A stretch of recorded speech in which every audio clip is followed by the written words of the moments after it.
नमस्कार दोस्तों, स्वागत है आप सभी का द वॉइस यूट्यूब चैनल में। अगर आप सभी को ऐसी ही ज्ञान की बातें सीखनी है तो हमारे चैनल को सब्सक्राइब कर लो। दोस्तों, अगर आप जीवन में कुछ नया सीखना चाहते हैं तो इस चैनल को सब्सक्राइब अवश्य करें। दोस्तों, इस संसार में कोई भी ऐसा प्राणी नहीं होगा जो धन की इच्छा ना रखता हो। हर कोई यही चाहत रखता है कि उसके पास इतना सारा धन हो कि वो उससे अपनी सभी इच्छाएं पूर्ण कर सकें। यदि बहुत सारा नहीं तो कम से कम इतना धन हो ही कि वो अपना गुजारा कर सकें। धन को प्राप्त करने के लिए कुछ लोग सही राह चुनते हैं। वे धन पाने के लिए कड़ी मेहनत करते हैं, परंतु कुछ लोग छल कपट का सहारा लेकर अतिशीघ्र धन कमाने की कामना करते हैं। दूसरी तरफ कुछ लोग ऐसे भी होते हैं जिनके पास पैसे ज्यादा दिन तक नहीं टिक पाते। उनकी इस आदत का अंदाजा इसी बात से लगाया जा सकता है कि सुबह उनका पर्स पैसों से भरा रहता है, लेकिन शाम होते ही कुछ चंद सिक्कों के अलावा उनके पास कुछ शेष नहीं रहता। ऐसे में अधिकतर लोगों की यह शिकायत रहती है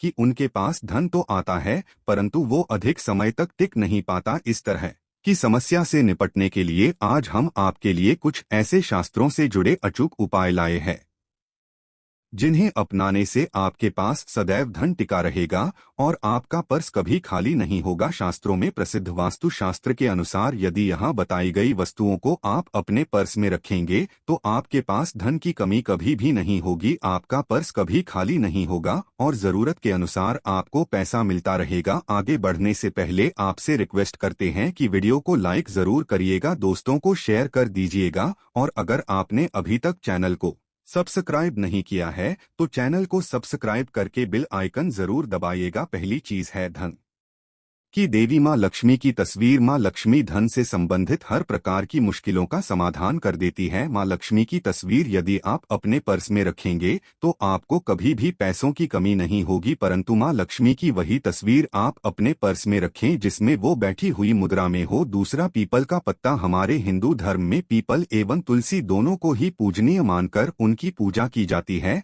शास्त्रों में इनका अत्यधिक महत्व है तथा दोनों के संबंध में अनेक शास्त्रीय उपाय भी हैं जिनमें धन से जुड़ा उपाय भी शामिल है।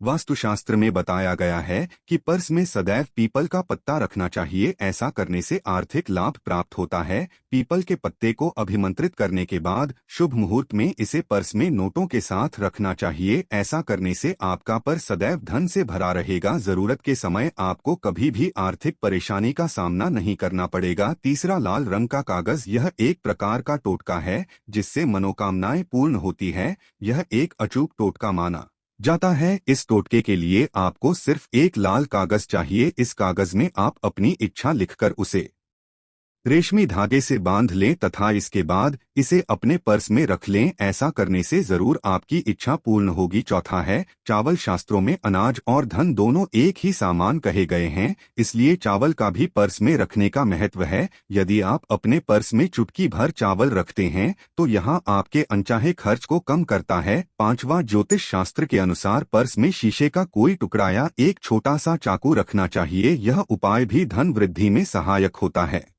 इसके अलावा आप पर्स में कौड़ी या गोमती चक्र भी रख सकते हैं। छठा, यदि आपके पास चांदी का सिक्का पड़ा है तो इसे भी पर्स में रखने से धन लाभ होता है। चांदी का सिक्का या सोने का सिक्का पर्स में रखने से मां लक्ष्मी प्रसन्न होती है और धन की वर्षा करती है, परंतु ध्यान रहे कि सोने या चांदी के सिक्के को पर्स में रखने से पूर्व इसे घर के मंदिर में मां लक्ष्मी के चरणों में रखें। सातवां, यदि आप रुद्राक्ष अपने पर्स में रखते हैं तो ये दरिद्रता को यानी कि गरीबी को दूर कर धन वृद्धि में सहायक होता है। आठवां, मां पिता या बुजुर्गों से आशीर्वाद के रूप में मिले नोटों पर हल्दी या केसर का तिलक लगाकर सदैव अपने पर्स में रखें। इससे आपके पास धन की वृद्धि होगी। नौवां, इन चीजों को पर्स में रखने के अलावा कुछ ऐसी चीजें भी हैं जिन्हें यदि आप ना करें तो भी धन में वृद्धि होती है। कभी भी अपने पर्स में नोटों को मरोड़कर ना रखें। यदि आपके पर्स में इधर उधर से मुड़े हुए नोट होंगे तो आपसे मां लक्ष्मी रूठ जाएगी, जिससे आपको आर्थिक तंगी का सामना करना पड़ेगा। जब मां लक्ष्मी प्रसन्न हो जाएं तो चाहत हमारी छोटी पड़ जाती है,